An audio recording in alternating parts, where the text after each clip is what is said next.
I want to take a look at this year's projections, salary cap wise. I've brought it up before, but basically it'll play a part in a second. Realistically, the most room the Knicks could create by keeping Mitchell Robinson still on the books is $2.6 million in cap space. They could also operate above the salary cap if they keep Taj Gibson's cap hold. This could also change if the Knicks trade up, if they get the 4th pick in the draft, for example. It's probably, you're adding like $5 million more or so. And then you're really not getting under the cap most likely. But there are ways you can navigate. The reason I bring it up is because we first want to talk about clearing salary for Jalen Brunson. This was something that the Knicks tried to do at the deadline. They didn't do it, right? They wanted to hold on to their assets. Dump, baby, dump. Dump it, dump, baby, dump. And then give it away now. Shout out Red Hot Chili Peppers. Andrew enjoyed that one. Yeah. The Knicks don't have cap space. You've heard it. I've heard it. We've all heard it. It's a tiring phrase because they don't necessarily need it. More focus should actually be on other teams' cap space and the traded player exceptions they have. I was about to say, don't forget about the traded player. I was looking today. Denver Nuggets have, well, actually, no, they don't have one. Who did I look at? That is the Nets. That's right. I know the Nets and Knicks never do trades, but like they have a traded player exception. They could fit Alec Burks in. Right. So, what's been talked about a lot is the cost of dumping salary, right? Like the cost of dumping Kemba Walker, Nerlens Noel, players who might be perceived as negative value. And oh my God, you're giving up things that are worthwhile to clear cap space for Jalen Brunson. It doesn't make sense. But I think there's a very key thing that's getting lost in that conversation. And it's that there's a difference between selling low versus attaching to dump a player. For example, you could dump Alec Burks to a team like the Pistons. You could do it to a team like really any team that has a large enough trade player exception or cap space. He's a good player. Yep. And you could basically say, hey, this team, take a good player off our hands for like a 2nd round pick. We're not being greedy here. As opposed to, hey, team with cap space or a trade player exception, take a bad player. Oh, well, you're going to need a sweetener. Okay, we'll do that. Take Kemba Walker, for instance. Right. Like that. That's the whole shift in mentality. You don't have to just dump the bad players and attach things to make things move. You could find a way to like move better players, but just not take the assets back that you want. You're prioritizing cap space to sign Jalen Brunson. You could also look to keep cutting salary, right? Like the idea that I've had of, again, hypothetically, Fournier, Noel, Kemba for Hayward. You're probably cutting like $6 million there. If we were at 2.6, you just do that deal, you're getting like close to $9 million.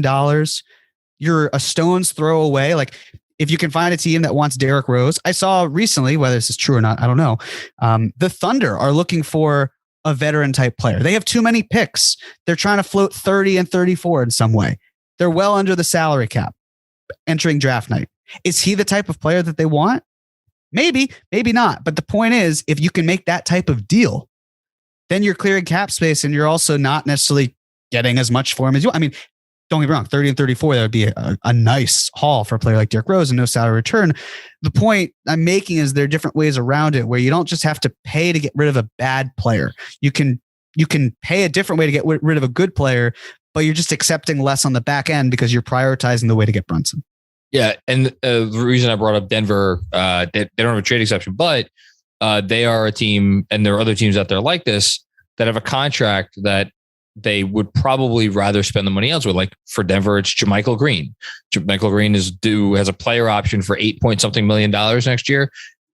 I'm sure Denver would rather spend that money on someone that is going to make a more of an impact in their rotation in the playoffs next year. Green for Rose wouldn't quite work out. That would have to include another small salary. But like, again, that's a way that you could shave $3-4 million, or Green for Burks, for instance. Like that's a way you could shave a couple $1 million. Like there are all sorts of ways, as you say, to cut money. Exactly. And then when you look back at it with everything, I mean, look at this. Let's say you dump Alec Burks and you find a way to trade Nerlens Noel into another team. I mean, again, that's the opposite of what I'm saying, but even if it were Rose and Burks, that's $24 million. And even if you're not dumping a full 24, let's say you get $6 million back somehow based on 2 or 3-way trades, whatever it is. That's it. You've done your job. Then you can find a way to maybe package Kemba and Noel for like a Bledsoe type. So it's not a great salary, but it's similar and you're consolidating pieces, whatever it might be. Just examples of how you get there. It doesn't just have to be, hey, here's a crappy player. Let's add something to it because we really need Jalen Brunson. And then just one other very small thing that you could say, like, let's say that there is a player that the Knicks like, and they want to get, but not Jalen Brunson, like another player, but they don't feel like it's worth it to give up like in a vacuum, it would not be worth it to give up an asset for that player. If getting that player also reduces your costs a little bit, and again, you're trying to angle towards cap space, then maybe it incentivizes you that much more to give up whatever the thing is that you might want to. Like I'm thinking, someone like Christian Wood. Like Christian Wood's salary next year is not that onerous. Maybe you're trading, I don't know, Derrick Rose and like another small salary for Christian Wood. Like that's something that I could see. Yes. And a key distinction here is that if the Knicks go under the salary cap, they lose the mid-level exception, which is over $10 million. Instead, they get the room exception, which is closer to $5 million. We're going to go into sign and trade situations, but before I do, I'll be honest. I don't think clearing cap space is the right move, especially if the Knicks are trading up. Granted, if they're trading up, even if it's not getting Ivy, let's say they just trade up to 7 or 8, they're adding more salary to the books. It's then a harder job to go under the cap to get someone. It just makes a lot more sense in my mind to stay over the salary cap, but that's a drum I've been beating for quite a long time. I agree. So let's look at sign and trade. Well, we got our 3 favorite words, John. Base year compensation.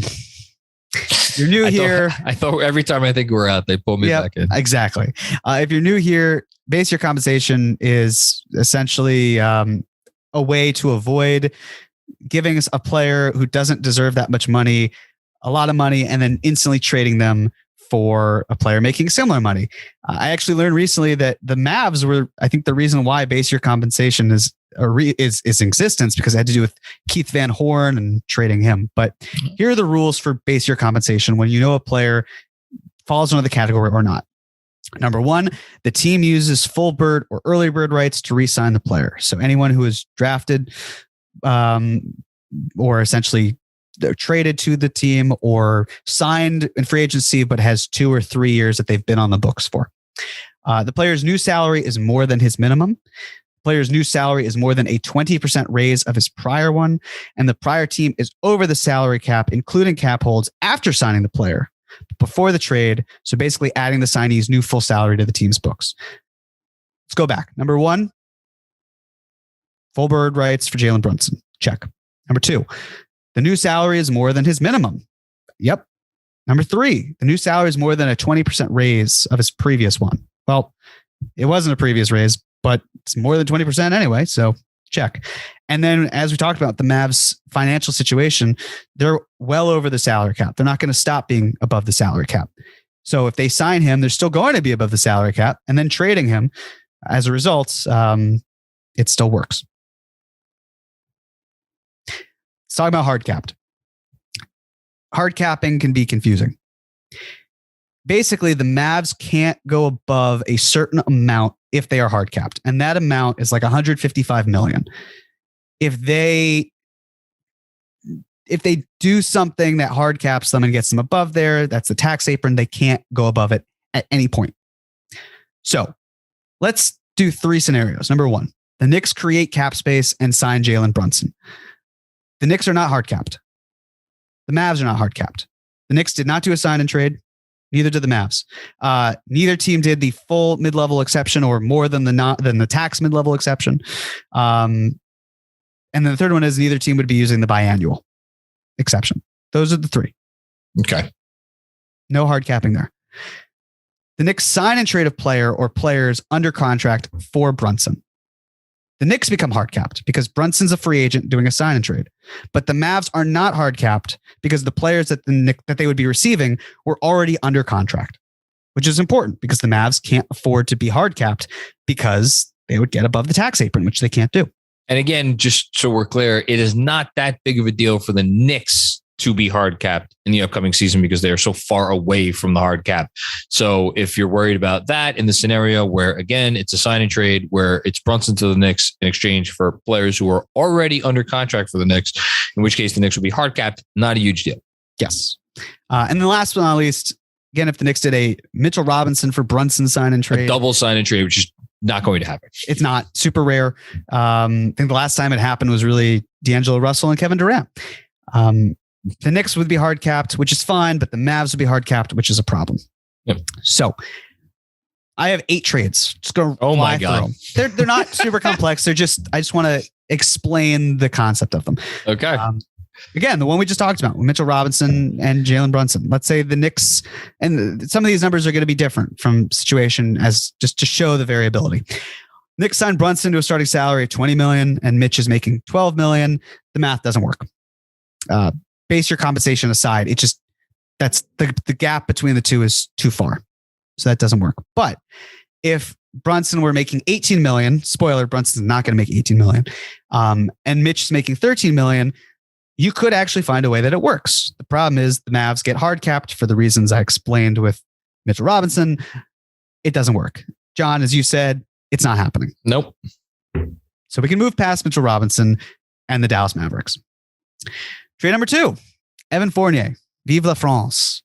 If the Knicks sign Brunson, $20 million, and Fournier is making $18 million, it works in one way, but not the other. The reason being, with base year compensation, it counts as 50% for the outgoing salary for the Mavs. I know that sounds confusing, but think about basically, the way to think about this is take whatever number we're going to say in each of these trade scenarios for Jalen Brunson, cut that number in half. And then after you cut it in half, that is the outgoing salary for the Dallas Mavericks. So if Brunson's making $20 million here, it's $10 million in outgoing salary for the Mavs, which means we kind of need to get into the weeds a little bit of salary matching. But for most of these, I think it has to be within $5 million. So basically, if there's more than 15 coming back when 10 is going out, it's too much. Evan Fournier makes 18. It's 3 more than 15. Doesn't work. Right. And if you're thinking, oh, well, you can add other salary. It's really tough to do because if you add salary on one end, it adds it to the other end. So you're pushing one up, but you're pushing the other up too. Yeah. But there is a loophole, but we will get into that in a moment. If you were to sign Brunson at $26 million and Evan Fournier is making 18, base your compensation for Dallas works. 26 million, divide that by 2, it's 13 million. That matches with 18 million. The problem is that 26 million and 18 million do not match. So this deal similarly doesn't really work. Something I should also add, which isn't necessarily listed here, but let's say the Knicks create cap space and then let's say they create 15 million and then they try to do something where it's like Brunson makes 20, but they can't squeeze him into the 15. So it's like, let's add another player's salary. Let's say I don't know. I'm not saying Cam Reddish. I'm just using him as an example for the math. Oh, I see what you're saying. You can't do the 15 plus the 5 equals the 20. It doesn't work that way. It's either the amount for cap space has to be the full amount or the trade has to match equally. Well, what you could do is, let's say the Knicks got under the cap to the point where they didn't have enough to sign Brunson outright for whatever the number is, but they could trade salary to Dallas in exchange for Brunson under the new contract, as long as Brunson coming back didn't put the Knicks over the cap. That would be fine on New York's end. And then as long as it was the 50% bit on the Mavs end in terms of Brunson's outgoing versus what's coming back. So but again, it's that wouldn't happen because then they would just sign him or the Mavs because trade him into the cap space and get it. Yeah, but because exactly. If the Knicks were, you're either this feels like pregnancy. You're either fully pregnant or you're not pregnant at all. It's like if the Knicks are going to clear cap space, they're going to clear cap space. They're going to do a sign and trade. They're going to do a sign and trade. Yes. On to the next one. Consolidation station. Say the Knicks trading Alec Burks and Nerlens Noel to the Mavs and Jalen Brunson signs for $20 million. You might think, oh, hey, Burks and Noel, it's $19.2 million. Brunson's $20 million. Well, yes, that works one way, but it doesn't work the other because we still have to deal with base year compensation, which, well, the math's actually wrong here. I'm looking. It wouldn't be 9.6. Like, it would be $10 million. So excuse that small error. Point being, it doesn't work. Yeah. Trade number 4. You do the same thing as before, but you bring in Frank Ntilikina. Hey, Frankie, listen, baby. If you love Frank and you want him back, this is it. If you hate Frank, you don't want him back, this is just for the math to work. I don't really want to get into a Frank Ntilikina. Just debate amongst yourselves, folks. I don't care. I love Frank Ntilikina. I would die for Frank Ntilikina. But let's say the Knicks sign Brunson to a salary starting at $25 million. And you get Burks and Noel, then you could do it, right? But then, you'd have to figure out a way to match it if the numbers can match. It actually might not even match entirely. In fact, you might need to do a little bit more than that. It might be like 24.5 now that I'm looking at it. But even still, you could add Ntilikina to it because he's on a minimum contract. So, I was saying before, you add salary, it increases one side, but it also increases the other. When you add a minimum contract like Ntilikina's, it increases the Mavs side, but not the Knicks side. So this would actually work if you can get the numbers to match exactly. But again, as I'm looking at it, it might not be that 25 can get you there because the 19.2 to 25, it might not work out. You might have to lower that amount. And it actually, again, now I'm looking at it, it might not even work, but you might be able to find a way where, let's say if closer. You're exactly. Maybe the Mavs, then here's a way to fix it. The way that they could do it is that the Mavs dump another salary to a team that doesn't have that has cap space or TP. That's how you get. So that's how I was about to say that the thing that we haven't brought up here. And again, the reason we could be here for another 5 hours thinking of all of the 3 and 4 team trade scenarios that could get Jalen Brunson to the Knicks. In short, if there is a problem where the Mavs need to send more salary out, but the Knicks can't take more salary back, as you just said, that's when you get into a third team. And while there aren't a ton of teams with cap space and the Mavs don't have a ton of disposable salary, they do have, and I don't know I hope I'm not blowing up a later slide, but they do have the $3 million expiring contract of what's his face, Sterling Brown, yes, who is not a rotation player and is barely an NBA player probably at this point. No offense to him, but like that's a great example of a trade or of something where, the Mav that contract, Sterling Brown's $3 million contract would be diverted to another team to make the math work. Yes. And I'm sure that team would get a second round pick for their trouble. Right. So yes, that's how you save this slide. Thank you for that. Trade number 5. You essentially do that and have the reunion, but then the third team. So basically, let's say Brunson's making $19.3 million. The Knicks send Alec Burks to Dallas and Noel to Toronto, because we know that there was talks of that happening at the deadline. Ntilikina goes to Toronto, and then Toronto sends Khem Birch to Dallas. And then they get a center, even though he might not be the one they want, but he is someone. This actually works for all 3 teams. At least it should. The Dallas trade just barely works. $5 million. It's within there by like 6,000. For New York, it works out almost exactly. And for Toronto, that works out too. So this is the type of trade that would work. The bottom line that we're talking about, if it is a sign and trade, there's like what? And would you say 99.9% chance that it involves at least a third team? Yes, I do think it involves a third team. And I've looked at this a lot. And I think that Sterling Brown contract for $3 million is going to wind up being key.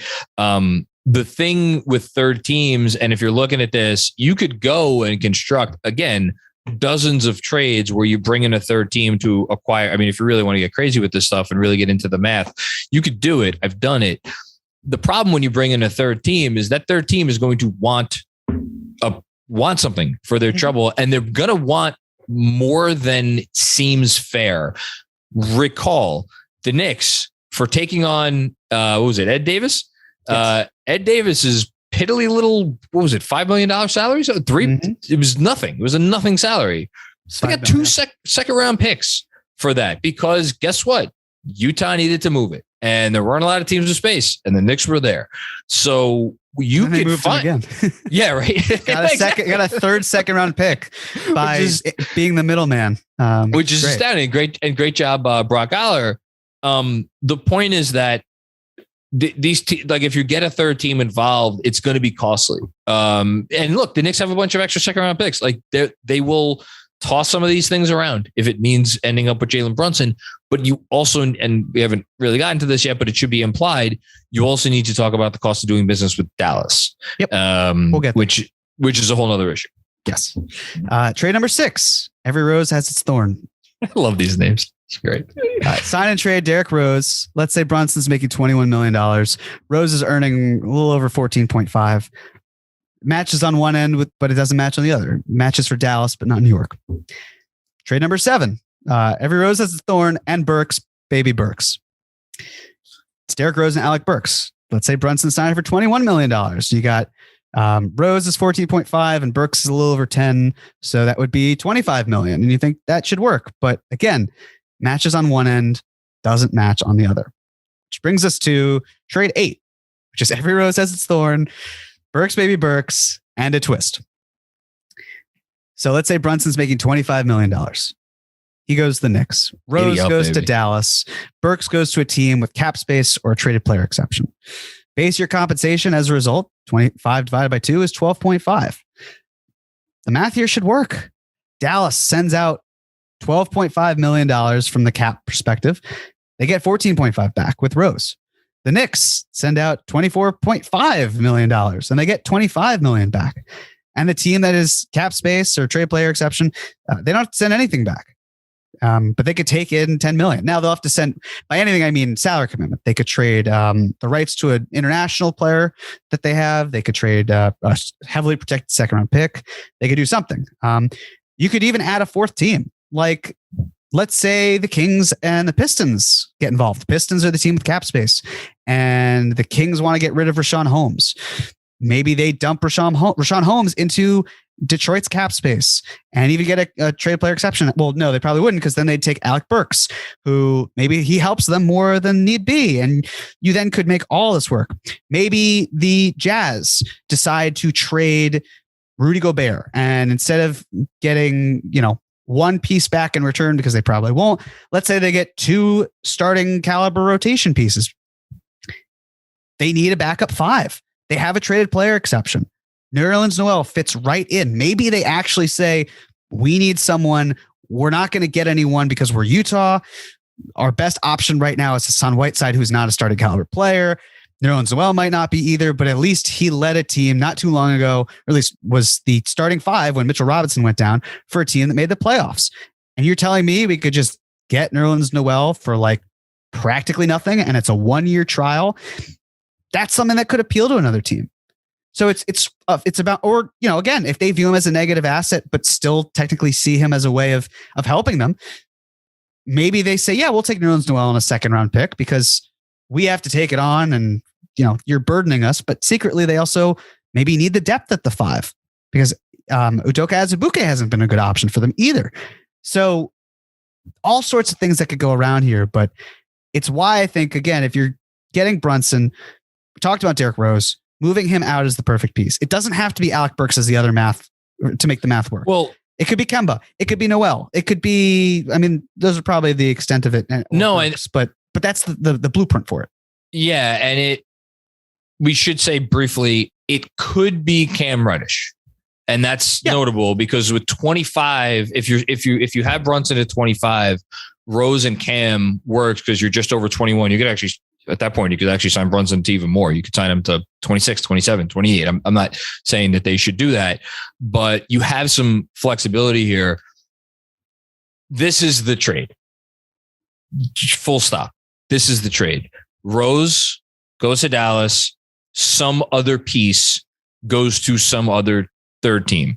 What is the team? Is it Burks? Is it a team that values Burks? I brought up Brooklyn before. They're like, hey, we could get Alec Burks free into one of our trade exceptions. We have they have 2 trade exceptions over $10 million. Fit Burks. So they could even use one on Burks and one on, Jakob Poeltl or something.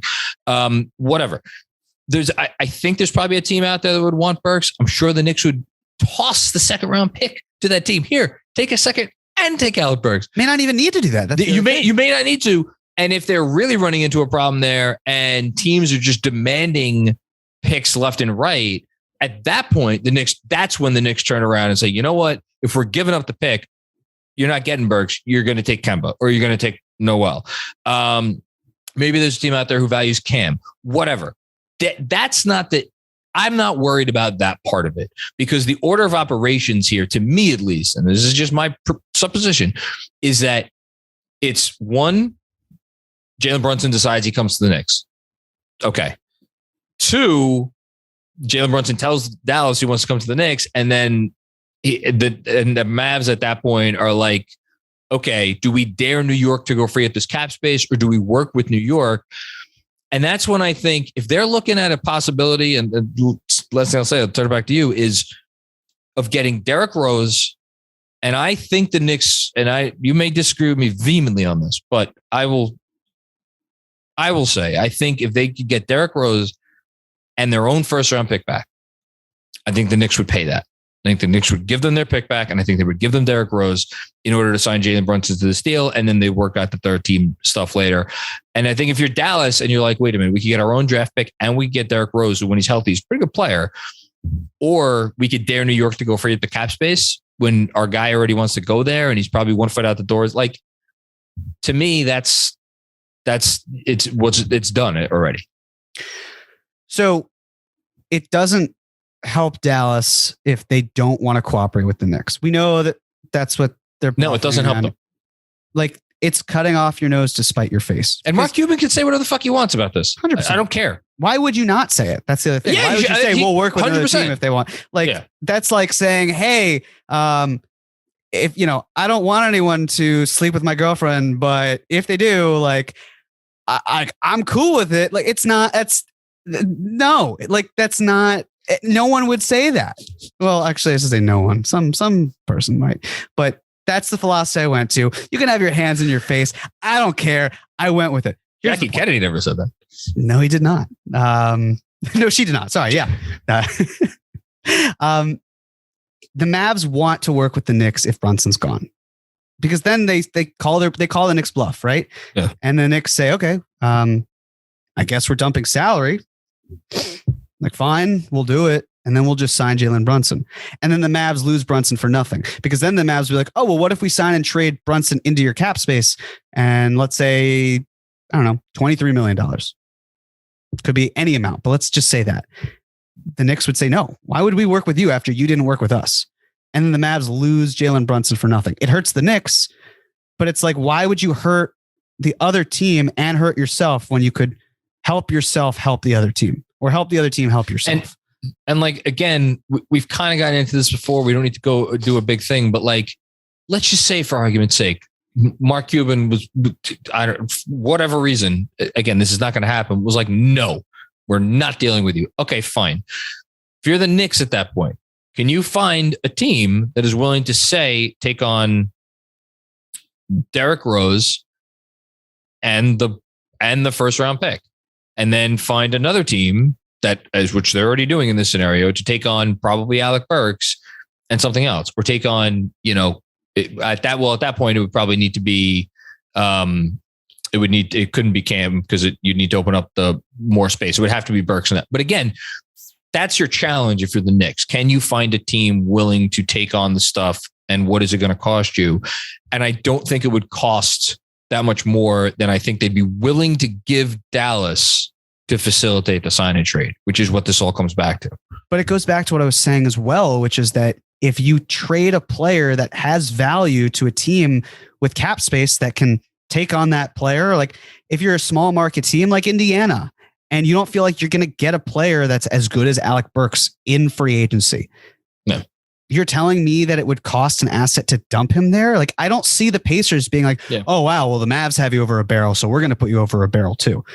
I think they'd say, hey, that's a good player that we can get for a heavily protected second round pick that probably won't ever convey. With the team option, we'll do it. Yeah. And then we can flip Alec Burks if we don't want to, and then make more.